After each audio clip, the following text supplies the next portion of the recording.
Hello, Cancer, Sun, Moon Rising, and Venus signs. Kamusta po kayo? Sana po ay nasa mabuti kayong kalagayan. Welcome back po sa Star Tarot. At kung bago kayo dito, welcome din po kayo. Please subscribe, like, share my videos, and leave me a comment kung nakaresonate kayo. So, tignan natin kung ano yung mga mensahe para sa inyo pagdating sa inyong pera, trabaho, negosyo, for the month of April. So, may mga setbacks, no? Maaring magkaroon ng setback, maaring merong mga challenges dito nadadating, no? Pagdating siguro sa inyong trabaho, pagdating sa hanap buhay, or sa business ninyo, no? But yeah, just take one step forward, at a time, kasi hindi natin pwedeng, walang shortcut, 'di ba? Sa pagsusolve ng problema, walang shortcut. Kailangang sundin ang proseso, no? At mas maganda, no, na uh, unti-unti, unti-unti ang gagawing, pag-solve ng kung ano mang problemang ito, kasi para na mas, kasi pag nag-shortcut ka, 'di ba? Mas lalo lang, mas in the end, talagang siguro babalik at babalik ka pa rin doon sa simula muli. Kasi kung nag-shortcut, merong mga nakakaligtaan, merong pwedeng illegal ang pamamaraan, kaya hindi rin maganda, 'di ba? So, just take the process, kumbaga. So, take action. Whatever your question, this is telling you to go for it. Wow. Siguro, ang iba sa inyo dito is asking the divine for a sign. No? Kung eto na nga ba ang tama kong gawin. Am I doing the right thing? Am I choosing the right option?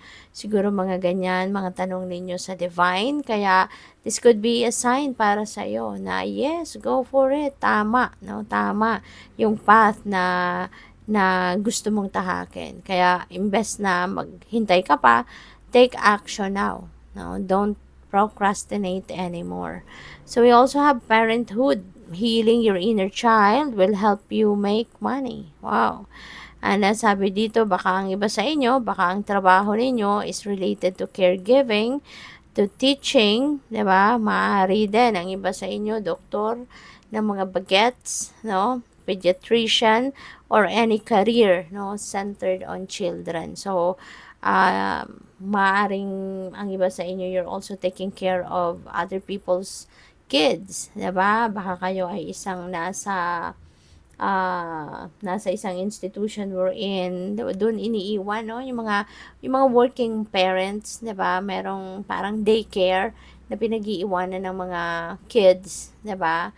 Habang sila ay nasa trabaho. So, maaari, no, na you are working there at kayo ay nag-aalaga ng mga bagets, mga bata, mga anak ng ibang tao. So, what else? By the way, maraming salamat for subscribing, and if you haven't subscribed yet, subscribe na kayo. And also, maraming salamat din for not skipping the ads, kasi malaking bagay po yan sa akin. Salamat. So, what else? We have the High Priestess. Ayan. So, Cancer, lalo-lalo na, no? Sa huy, sorry po. Lalo-lalo na sa sitwasyon ng iba sa inyo dito wherein na nakaka-experience ng setbacks sa inyong trabaho, negosyo, or finances ninyo. Merong gabay ang universe sa inyo. You are being divinely guided on how you are going to navigate the circumstances in your life. Kaya wag ninyong kakalimutan, no, na makinig kayo sa inyong intuition, at kung ano man ang impormasyon, no, na pick up ninyo sa inyong intuition, make sure that you follow that, kasi yan ay guidance sa iyo ng divine. Yan ay ito yung mga, kumbaga, sinasuggest sa iyo ng divine na yun ang gawin ninyo, no? Kaya makinig kayo riyan. At instead na makinig kayo sa mga sulsol ng kung sino man, 'di ba, sa paligid ninyo, mas pagkatiwalaan ninyo at sundin ninyo kung ano yung bulong ng inyong intuition, because it won't lead you astray. Okay? Kapag nakikinig sa intuition, mas lalong magiging maayos, no, ang journey mo kasi mapupunta ka, ililid ka nito towards the right path. So, there is also death energy, no? So, maaari, no, na magbabago ang ganap dito sa inyong finances, magbabago siguro ng um, sitwasyon kayo pagdating sa inyong kaperahan. Maaaring ngayon magkakaroon na kayo ng mas maraming pera, maaaring mas magkakaroon na kayo ngayon ng magandang opportunity to earn more money, yung gano'n, ano. Kaya mababago yung inyong financial landscape. There could be jobs as well, no? Baka merong trabaho kayo na siguro alam ninyo na hindi naman 'to masyadong nakakatulong sa'yo, kaya maaring naghanap kayo or maghahanap kayo ng panibagong trabaho na mas maghahatid sa inyo ng prosperity and abundance or more financial comfort, 'no, or financial freedom. So, good luck sa'yo diyan.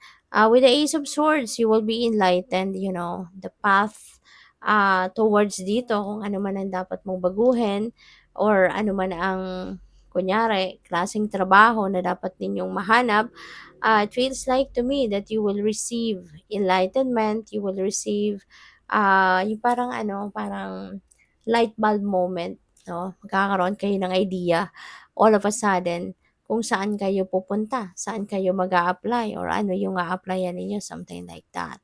So, we also have the Two of Swords kasi maganda na meron kayong Ace of Swords kasi ang iba sa inyo nalilito.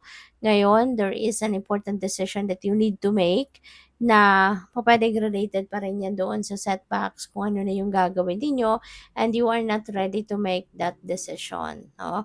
Kasi naka-cross, ganyan. And maybe because ayaw niyo pang pagdesisyonan ito because you're not sure, 'di ba, sa kung ano yung gagawin mo. Maybe you are not saying the truth of your situation yet, kaya ayaw nyo pang magdesisyon. But regardless, no, if you're going to make a decision very soon or not, meron ditong epiphanies, new information, meron kayong mga, yun nga, may mga light bulb moment kayo na may experience na magbibigay sa'yo ng clarity and enlightenment, no? That can help you na magkaroon kayo ng clear direction of where you are heading. No, kung ano na yung gagawin ninyo, ano na yung susunod na diskarte ninyo, something like that. So, what else? Tingnan natin kung ano pa ang mensahe para sa'yo.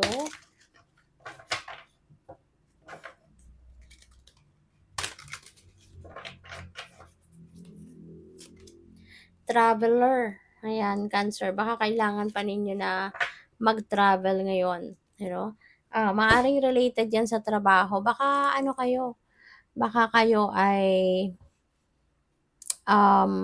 baka kayo ay nagtatrabaho sa travel industry, travel business, or maaaring baka ang iba sa inyo courier, 'di ba? Baka nasa courier company, yung gano'n. Or you're driving, delivery, mga ganyan. So, or pupuwede rin ang iba sa inyo dito has to travel abroad. Baka nandodoon ang iba sa inyo, baka nandodoon ang inyong job opportunity. Maybe ang iba sa inyo nag-apply to work abroad. So, ngayon, maybe, baka na-approve na and you are going for it, no?